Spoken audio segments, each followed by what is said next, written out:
Hi, my name is Andy McCall and welcome to the second part of the ICDL Module 3 Word Processing Demo Lecture. And the first thing we're going to be looking at is Smart Art Objects. Now Smart Art Objects are available in the Insert tab just within the illustrations, so just located next to Pictures, Shapes, and Smart Art is just there as well. To demonstrate this, I'm just going to open a new document because it is a large object. And the first thing you have to remember is when we're using a Smart Art object and we want to insert one, we have to ensure that we're placing the cursor in the position we want it to go to.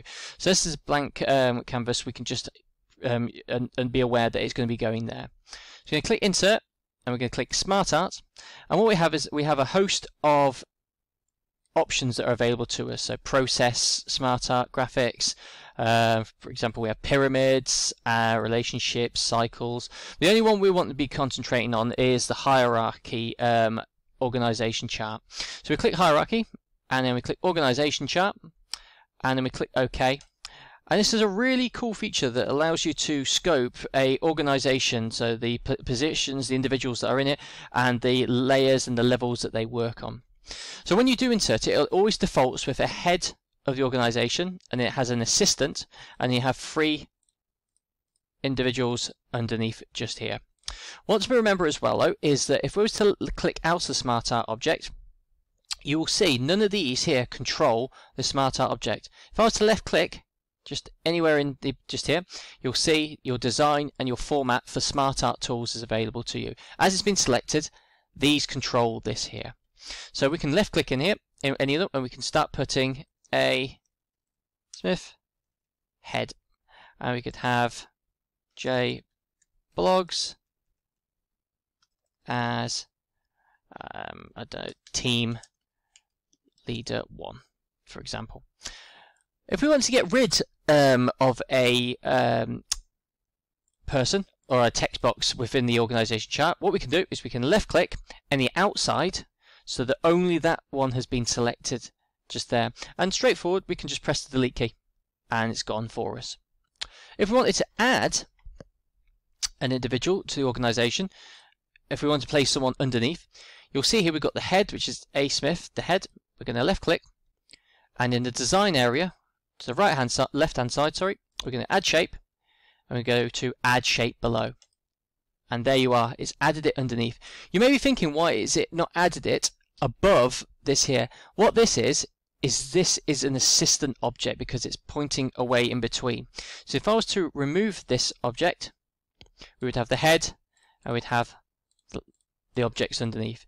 If I was to left click the head, and if I was to go back to add shapes and add assistant, you'd have the assistant just there for you as well. So just to keep in mind that that is an assistant and that is a normal shape as well. You do also have the format options, so if you were to select the head one just here, or it could be any of them, in fact we'll do this one. We can do a shape fill, so you can have different colors, and we can also do a shape outline, very similar to what we were demonstrating with the shapes and the pictures on the previous video. So same sort of principle, and you can also start typing in G. Henry, so another individual goes in there as well. So that's Smart Art objects. So let's go back into our Word demo. Next bit we're going to be looking at is tables. Tables is a really good feature in Word. It allows us to get a set of figures, objects, and describe it more clearly so the individuals that are reading it can see the data straight away without breaking it down through the paragraphs that would normally be on a normal Word document. To create a table, first of all, we want to know where the table is going, so we place our cursor into position, and then we go to Table, and what we have is we have this grid just here, which allows us to decide how many rows we want and how many columns we want. And the maximum it go to is 10 by 8. What I would recommend though, if for your test, is using the Insert Table option underneath. And the reason why is because your question will be asking you to do a specific row in a specific column. And even though you may be comfortable and confident just select them just there, by all means, if you do feel it is correct, that's great. But for me, I'm a bit more, I want to be a bit more assured that I'm doing it right. So I'm going to click Insert Table.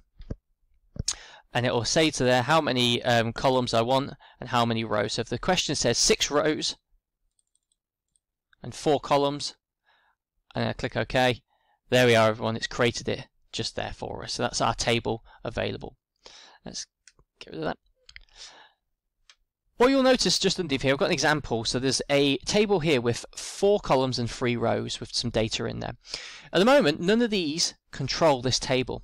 If I was to left click into any of the cells in the table, keep an eye just next to developer, and you'll see the table tools, design and layout as showed on the screen for us. These control specific certain areas in the table. First one we're going to look at is layout. Layout allows us to insert rows, columns, and also delete rows and columns as well. For example, I want to put a new column just to the right of Coventry. So I'll place my cursor just here, or I can select all the cells just there, and I can insert to the right. Or if I wanted to insert a row, I could insert the row underneath. You also don't need to highlight. I just use that as an example. You could just put a cursor there, and then you can just start inserting as we want as well, which is really handy. Or if we want to delete a row, we could select, go to delete, delete rows. Or if we wanted to delete the whole table, we could select, by selecting the box just at the top left hand corner, select all cells, layout, delete table. One other point that a lot of people do sometimes find a bit difficult is selecting rows and columns in a table. As I was demonstrating, you can hold your left mouse button down on the first cell in a row and drag, or the top column and drag down there. But there's an easier way of doing it. If you place your mouse pointer just to the left of the row, it does it automatically. And it also is the same way with a column as well. Just get just up before it, and then you can left click there. Quite straightforward and really quick to do. In the layout tab, you can also alter and change the width and the height of cells and rows and columns in your table. Let's take this one here, for example, this row. Go to layout, let's change the width here, and you'll see I'm changing the width, but it'll only change if it's been selected, so just be aware that you must ensure that what you're changing is selected. Let's change the height of a row, select all those cells, and there we are, making it much more bigger for us to insert more text if needed. Let's pull it back to normal. In the design tab, we can also apply shading to cells, so we're going to select the first ones on the top row. Let's apply blue, and we can also change the border in a a table too. So what we do is we need to select the table in question. So you can select just there by all the cells. We can go to borders, not borders and home, borders in the design tab for table tools, borders and shading, and it works the same way as it would do with normal text in the document, but the difference is that you have the outside border of a table, but you also have the borders inside the table as well. So I'm going to ensure that we're doing all the borders. I'm going to change the color to a green sort of color, and I'm going to make it a bit more wider, the width.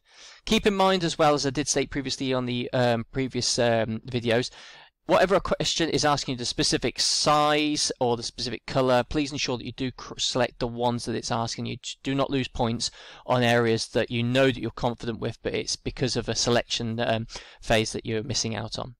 So click OK, and there we are, everyone. We've got our table borders, and if we wanted to adjust, if we're not too satisfied with that, we can go back in once again, select borders, borders and shading, and we can just change our color. Get one a bit more stronger, make it a bit more smaller, the width, or we could even add some style as well, make it a bit more appealing to the eye, and there we are. All available to you in design and layout. Just keep in mind that you don't get struggle in your test that if you're trying to change something in your table and you're looking here, the reason why you can't find anything to change it is because you haven't selected inside the cell or all the table that you're wanting to bring up your table tools. Finally, we're going to be looking at the review tab in this video, which is just placed in between the mailings and the view tabs at the top of your Word application. In the ribbon for the review tab, most of the options you aren't going to be needing to use in this syllabus. So from all up from inside all the way down to protect. Please ignore all those. The only two you really need to be aware of is the word count and the spelling and grammar, everyone. So the first one is the word count. So if I was to left click the word count, what it does is it scans the whole of your document and provides you how many words and characters with spaces and without spaces that are in your document. Very handy, particularly if yourselves are writing an assignment and you have to meet a specific word count criteria. So it's good to know that you're on track, or if you're needing to add a bit more or delete more texts just to meet what's expected of you there as well. Handy tool, instead of years and years ago having to count manually through all of them. Then we've also got the spelling and grammar just on the left hand side.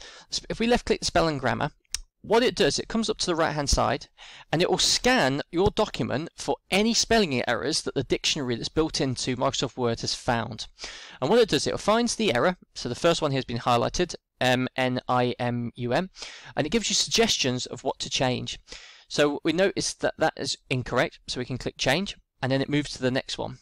So we've got thirds, reservations, marketings, and you'll notice goddesses and canopic jars, so it's got a capital letter there. And you'll see just here all around the tombs were found Usabi. That may be regarded as an incorrect word, everyone, or it may be regarded as a correct word as well. So what we would do is we could ignore that, and you'll also see there's also a word for a city that this street is on, so we could ignore that as well. And it still continues through, so you'll go change, and you go to change, and then finally, once it's identified and it's looked at any anomalies in the document, once it's been confirmed it's been corrected or it's been ignored, you'll get a prompt saying spelling and grammar is complete. Please be aware that when you're doing this, if you're asked to do this in your test, make sure that you complete the steps. Don't go halfway through and then just come out and just decide, oh, I've done the spelling and grammar, that's it. The test will expect you to complete every error that's in the document, so don't lose points unnecessarily. Make sure that you do finish off the steps. It's quite a straightforward process to do, but just be aware of that. Okay, so we click OK, it's done. But as we pointed out before, there may be a word that you know that is correct, but the word applications dictionary still bring it up as incorrect. So for instance, I could say software just there is another abbreviation to something else, and it's pointed it as a incorrect word because the red line's underneath. What I can do is I can right click and I can add it to the dictionary. Really straightforward. Right click, add to the dictionary, and then next time the spelling and grammar comes up, it won't find it. If I was to Control Z to undo it added to dictionary, and if I do spelling and grammar, you'll see it's highlighted it and it's asked me to ignore or necessarily make the change as well. So to add a word to a dictionary that's incorrect, you right click, add to dictionary as well. And the first thing we're going to look at is the View tab options. So just next to Review, so we click View. The first thing we'll have is we have the zoom option. So in terms of how we visually see the document on screen, we can change the zoom features, which is also available to you down here, but I want you to ignore that there. So if we were to click zoom just in here, click zoom, and it allows us to zoom to 200, 100, 75. However, in your test, it's very important to be aware that you may be asked for a specific percent of what the document needs to be zoomed to. And as I stated before, the reason why I want you to ignore the zoom option at the bottom right is because if it was to ask you to say a percentage in your test, let's say 83%, click 83, and it will zoom a bit out. In fact, it will put it to multiple screens if wished. But if we were to try to do it with this here, with the plus, it's very difficult to actually get. You'll be there for quite a while and you want to spend more time on other questions. All you need to do is go to zoom, and then we can change it to, let's say, 125. And there we are, everyone. That's the zoom feature, all available to us just there as well. We've also got the page layout option, which we've just clicked here, which allows us to position our text and our object more clearly, as aligned with the images and any other objects we've got in the document as well. We also have the read mode, which will limit the options available to us at the top, so there's no editing options in particular, and we can go left to right to changing what we need to do to see a specific page.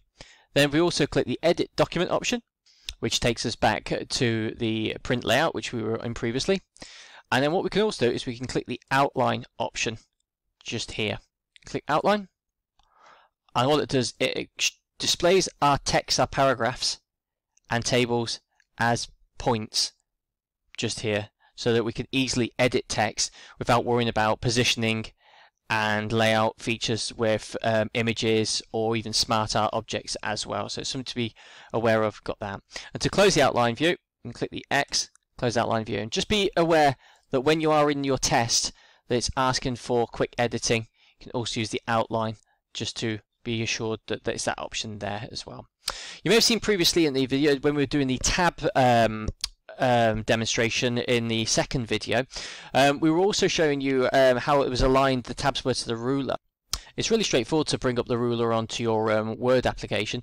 So you go once again to the View tab, and then just to where the Show section is, you can left click Ruler, and there we are, have the ruler available to you. And on the grey areas it shows you your left and right margins, and any tab marks that have been inserted into the document will also show there as well, which is really good feature and also to always have it enabled as well. Just coming outside of the view, just a few little tips navigating with your text, which is really quite good.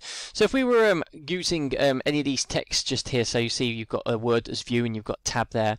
If I wanted to get to the tab word just to the right, I would normally left click just before it or after it, or I would use my arrow keys on my keyboard to go to it. However, if you were to hold Control and right with your key, it'll automatically take you to the next word, which is a really good feature to quickly and allows you to edit without pressing your arrow key as multiple times, because it can get quite tedious when you're doing that as well.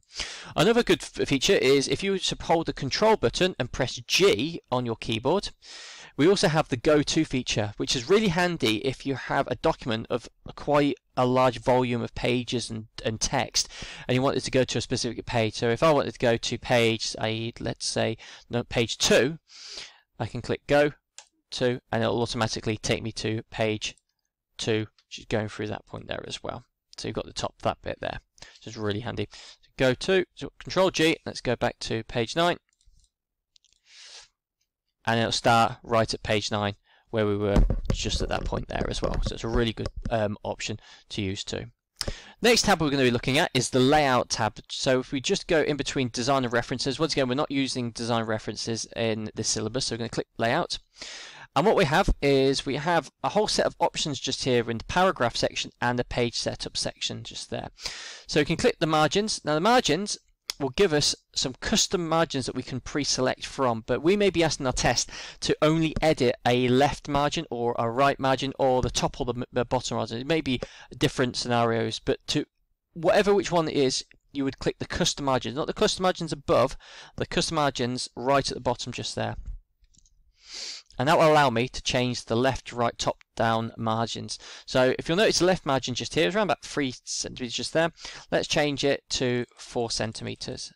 And you'll notice, there we are, you'll notice the difference that has happened just there. So it's really goes and does it straight when you need to.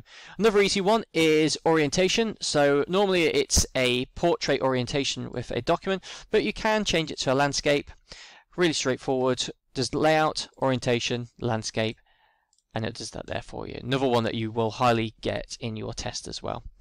You can also change the size, the paper size that you're using. So most printers will be A4 paper, but you may be expected or asked to do a document, a letter, or even a smaller piece of work that needs to be done. So you could even decrease the size of the paper to an A5, make it a bit more smaller.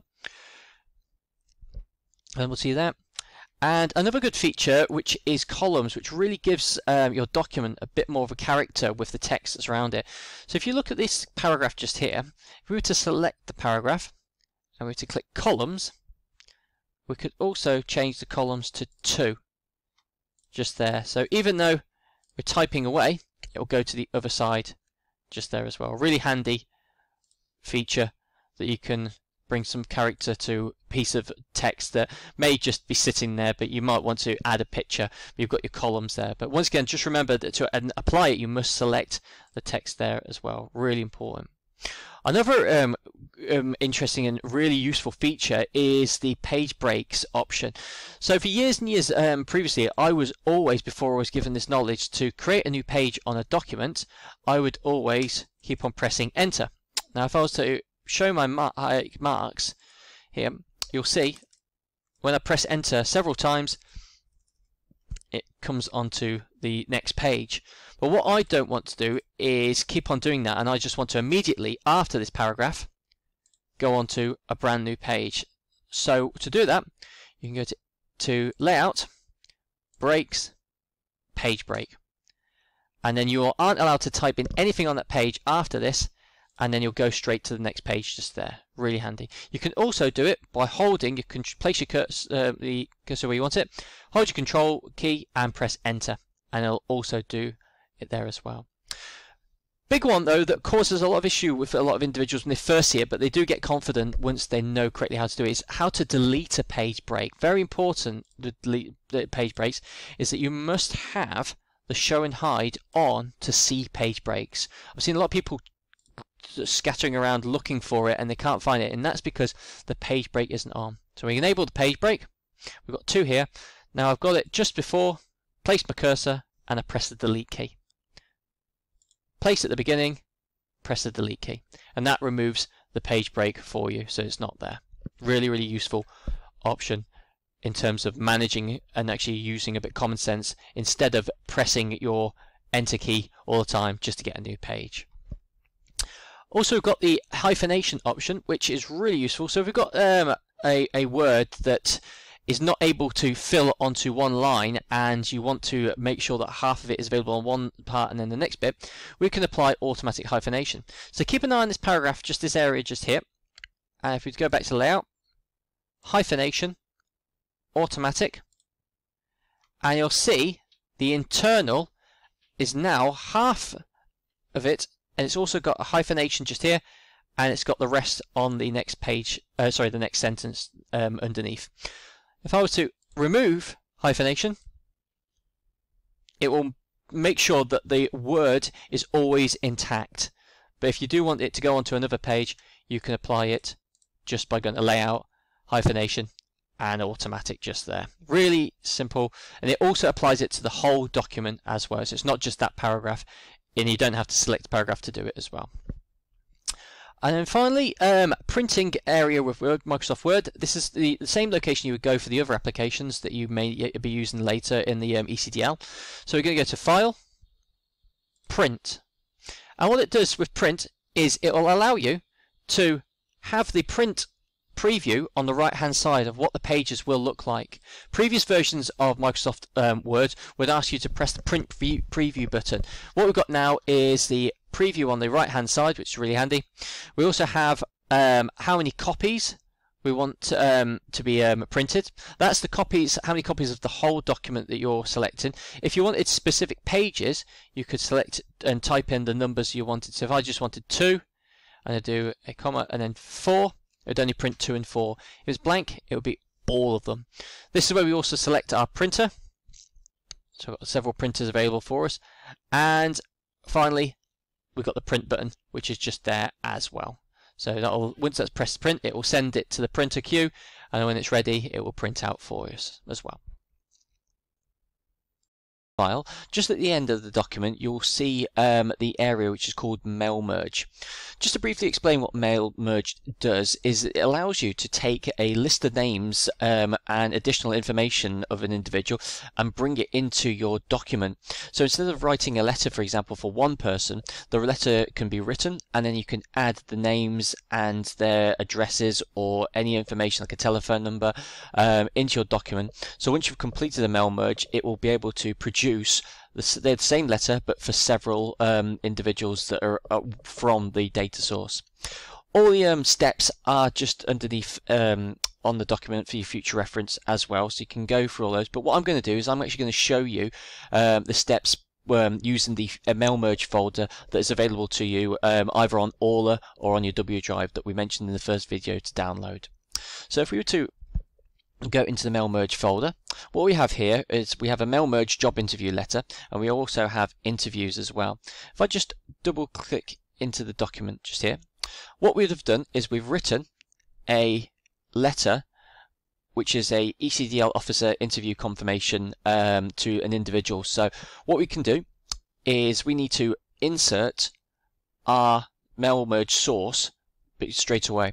And the first thing you have to be aware of is that of all these tabs, the only one you need to be aware of is mailings just here.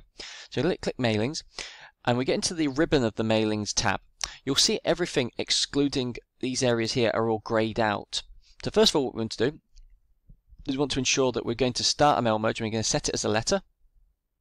So you'll see it's now been highlighted, just the icon with letters. And now what we're going to do is we're going to select recipients.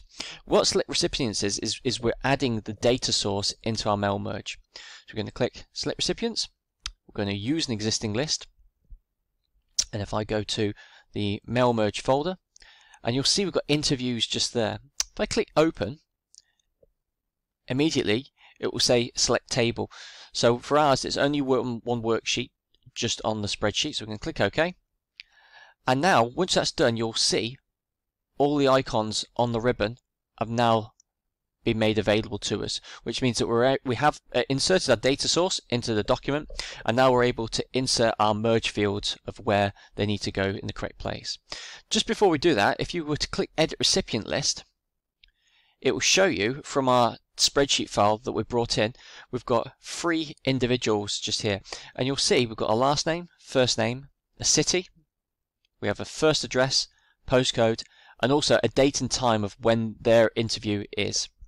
So if we just start just here, if we were to go any of these paragraph marks, we can place our cursor. We can also take this off, it doesn't really affect the steps. So we place our cursor just here, and we go back into mailings, and then we can insert merge field, and we can insert our first name. Now because the merge fields are representing the person's, for instance, the first name, what we would do is we press the space bar because we want the space in between, and then we click insert merge field, and we put the last name as well. Then what we can do is we can go to the next line, and we can insert first address, then we can go to the line underneath, we can go to city, we can also put a comma if we wanted to, and we can also add the postcode as well. Then what we can do is just in the content of the letter, you'll see that you are invited to attend an interview at Coventry University for the post ECDL officer. The interview is being scheduled on, so we're going to place our cursor just here, and we're going to click date, and then you'll see at, and we've got a space just in between, and we're going to click time just there. So all our merge fields have been added. So we've got first name, last name, first address, city, postcode, and we've also added the date and the time field there as well. So what we can finally do, and you may see this in your test, it may ask you to complete and finish a mail merge. We could click finish a merge, and then we're going to click edit individual documents just there. And then you're going to finally click all, click OK, and keep an eye on the document. It's created a brand new document, and it's added the first individual, and if we go down, so keep going down, there's the second person, and there's our third person there, and all the information. So the 12th of the 7th 2016 at 3 PM was this individual's interview, at 2 PM and at 1 PM as well. And that, what it does when you finish the mail merge, it creates the documents into a brand new file, letters 1 just there, and then what you can do is you can save that as normal, file, save as, we could go into the mail merge folder, and we can just call it ECDL interview letters as well. So just to recap, what we've just gone through is we've inserted the recipients, we've also selected beforehand the letters, we've added the merge fields, and we've also added the date and time fields of when and what day their interview is. Before you were to do the finish and merge, there is a good little handy tool that you can use, which is if you click preview results, it does allow you to go through your sources before you finish and merge and create it into a new document. But be careful with that, because if you're asked in your tests to finish the mail merge and complete, bring them all together, it's always the finish and merge, edit individual letters, and you're clicking your OK there as well.